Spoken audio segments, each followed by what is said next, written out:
Bismillahirrahmanirrahim. Allahu Akbar. Allahu Akbar. Allahu Akbar. Subhanalladzi sakhkhara lana hadza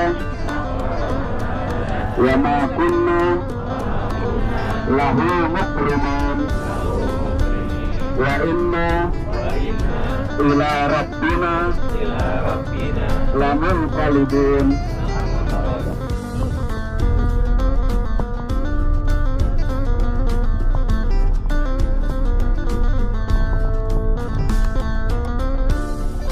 Alamin. Bapak Ibu yang dirahmati dan dimuliakan Allah Subhanahu wa taala. Alhamdulillah, ini hari kedua kita berada, hari ketiga ya. Hari ketiga kita berada di Madinah Rasulullah Sallallahu Alaihi Wasallam. Tempat ini adalah salah satu hak sosialnya dibatasi, hak kepemimpinannya dibatasi, hak pendidikannya juga dibatasi.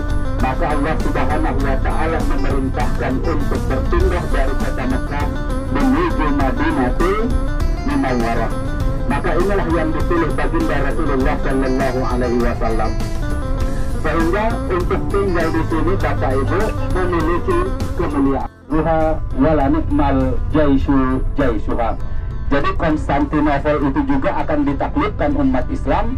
Maka tentara yang paling baik pada saat yang ikut berpemimpin yang menjadi panglima perang pada saat itu adalah pemimpin perang terbaik, dan tentara yang ikut berjuang untuk membebaskan itu juga adalah dianggap sebagai tentara-tentara prajurit-prajurit yang sangat baik. Bapak Ibu yang dirahmati dan dimuliakan Allah Subhanahu wa taala, ini adalah sekilas terkait dengan kota Madinah, di samping apa yang sudah dijelaskan oleh Ustadz Nur Syahban ketika kita beranjak menuju kota Madinah dari Jeddah 3 hari yang lalu. Di mana di sini Bapak Ibu terbanyak sholat sunnahnya, terbanyak sedekahnya, terbanyak zikirnya, terbanyak baca Qur'annya, segala amal ibadah di kota Madinah ini. Suami pemilik rumah itu lagi keluar untuk menunggal kambingnya, dan tidak ada kambing di situ, dan tidak ada kambing yang bisa diperah susunya, sehingga si ibu yang tua tadi tidak bisa menjamu Rasulullah Shallallahu Alaihi Wasallam. Kemudian Rasulullah Shallallahu Alaihi Wasallam di Madinatul Munawwarah. Jadi masjid sudah di sebelah kanan kita Bapak Ibu. Alhamdulillah kita sudah sampai. Nanti kita mohon kepada Bapak Ibu kita maksimal di sini.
Udah kasih tahu tadi ya? Ya. NRA Umrah mabrurah. amin ya rabbal alamin. Ibrahim, nama sopir kita ini namanya Ibrahim. Mantap. Mantap, Malioboro. Baik, Bapak Ibu yang dirahmati oleh Allah Subhanahu wa taala. Bahwasanya tadi kita sama-sama sudah sholat di Masjid Quba. Dan kita sama-sama sudah jelaskan sama ustaz kita apa keutamaan atau fadilah ketika kita melaksanakan sholat di Masjid Quba. Yang dimana diawali dengan kita sama-sama sudah bersuci atau berwudu dari rumah kita. Rumah ajrul umratul. Tidak menggunakan kata man tatahhara min baitihi, tapi digunakan kata man tatahhara fi baitihi. Menggunakan kata fi, bukan menggunakan kata min. Sudah? Di dalam bahasa Arab, Bapak Ibu, kalau seandainya saja hadis yang tadi menggunakan kata min, seandainya hadis itu mengatakan man tatahhara min baitihi katanya, maka artinya pun akan berbeda, maknanya berbeda. Walaupun artinya memang barang siapa yang sudah bersuci dari rumahnya, rumah atau sudah fasalatihi sholatan, lalu di Masjid Quba melaksanakan sholat, kana lahu ka'ajri umratin, maka orang yang sholat tadi akan mendapatkan fadilah seperti orang melaksanakan umrah. Kalau menggunakan kata min, berarti harus dari rumah, tidak boleh batal wudhu sampai masjid. Apakah saya mendapatkan pahala umrah tersebut? Dapat. Kenapa? Bukan artinya kalau sudah batal wudhu di perjalanan tidak mendapatkan pahala itu, tidak. Akan walaupun batal, tetapi intinya tadi di awal, ketika di rumah atau di hotel kita sudah berwudhu. Makanya di grup kita sampaikan informasi sudah dalam keadaan berwudhu atau bersuci.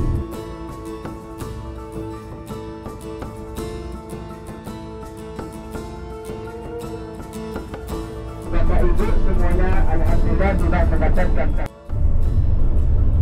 Jawabannya gampang, belum, ya. Belum gugur untuk melaksanakan umrahnya, karena rukun-rukun umrah itu belum kita kerjakan. Kita cuma baru mendapatkan pahalanya doang, tetapi pengerjaannya belum. Dan umrah itu tempat pengerjaannya ada di Makkah saja. Tidak ada cerita orang itu mau mendapatkan umrah lalu melaksanakan umrah lalu tawaf di Monas. Dan pahalanya ini. Makanya bagaimana caranya? Datanglah ke dua sana suci, dua sana suci. Alhamdulillah, saudara mendapatkan 1 jam. Sampai habis kuliah baru dipanggil. Ada makan juga dipanggil. Kalau belum habis jangan dipanggil ya. Suruh tidur di sini.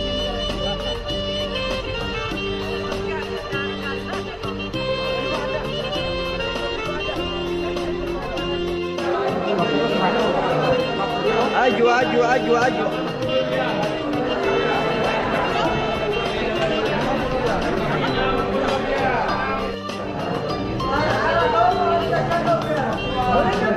Bisa di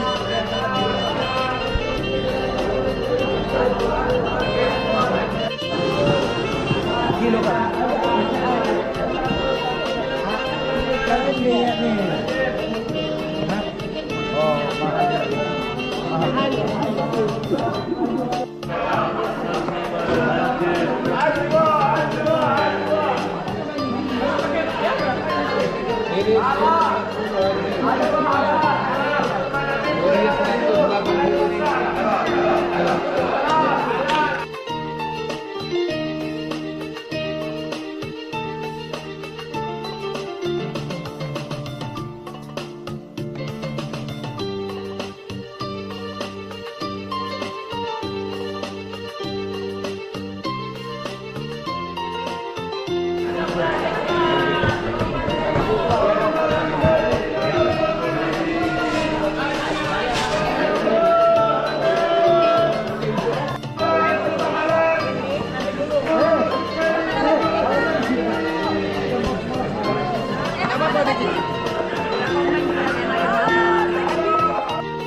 kembali untuk menghancurkan kaum muslimin.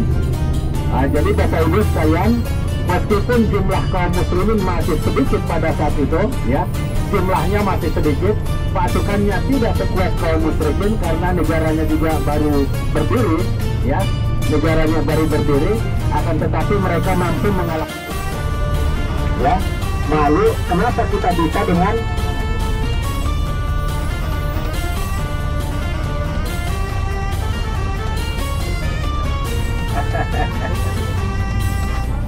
akhirnya dirancang kembali, disusun kembali pasukannya Bapak Ibu, maka mereka akan menyerang kembali kaum muslimin yang ada di kota Madinah, maka terjadilah peperangan Uhud tersebut. Ya, terjadi peperangan Uhud, maka kaum muslimin keluar dari kota Madinah, mereka menghadang kaum musyrikin di wilayah Uhud ini. Maka di Uhud ini terjadi peperangan, ada sejumlah strategi yang dilakukan oleh kaum muslimin Bapak Ibu. Jadi seingat saya ada beberapa panglima peleton yang panglima kompinya yang ditetapkan oleh Rasulullah. Yang pertama adalah pasukan Muhajirin, kemudian pasukan Aus dan pasukan Khazraj. Maka ini adalah pasukan-pasukan yang telah dibagi baginda Rasulullah Sallallahu Alaihi Wasallam. Maka dalam strategi yang naik ke atas, ya, ini disebut dengan bukit rumah ataupun bukit pemanah, Bapak Ibu. Maka terjadi dalam tradisi peperangan yang terjadi pada masa lalu biasanya diawali dengan gulat, Bapak Ibu. Ya, jadi bertempur ada main gulat dulu. Kemudian setelah itu baru terjadi peperangan antara kedua. Ataupun dalam keadaan kalah, tolong jangan turun dari bukit pemanah tersebut. Itu pesan Rasulullah SAW. Apapun yang terjadi di bawah,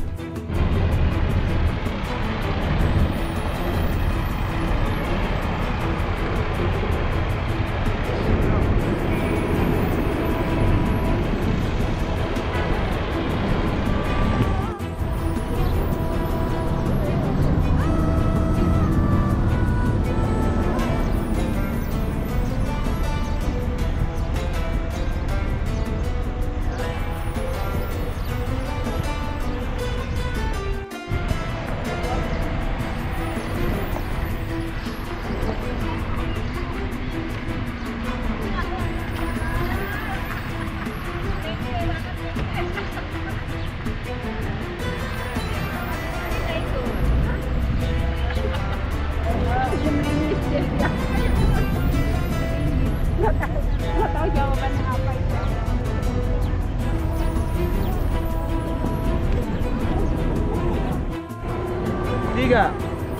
Tiga, 2, 1. Smile. 1, 2, 3. 1, 2, 3.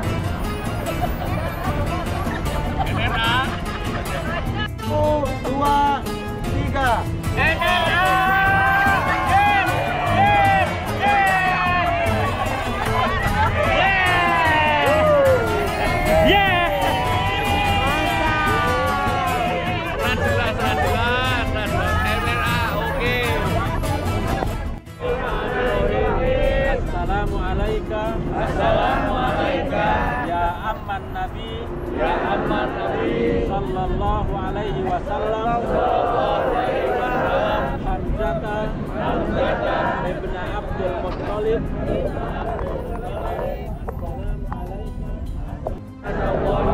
wa asada rasulihi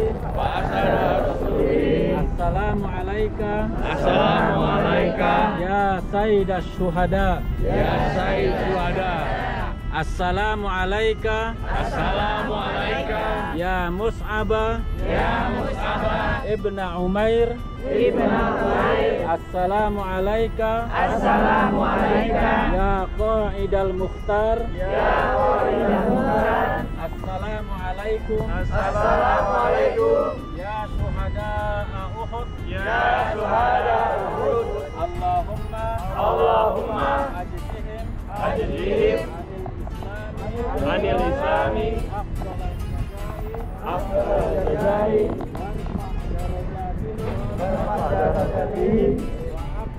wa akrim maqamahum ya akramal akramin.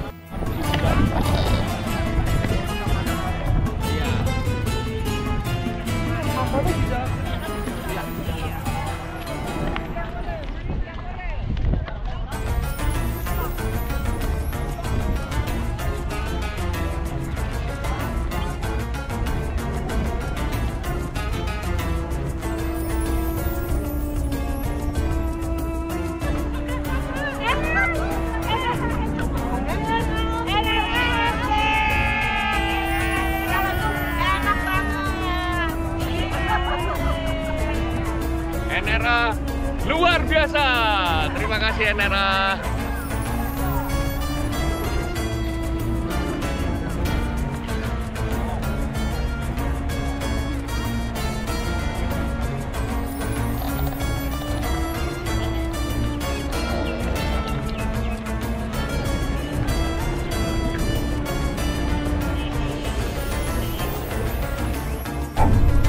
Dan yang boleh ikut adalah yang tadinya ikut ketika peperangan Uhud.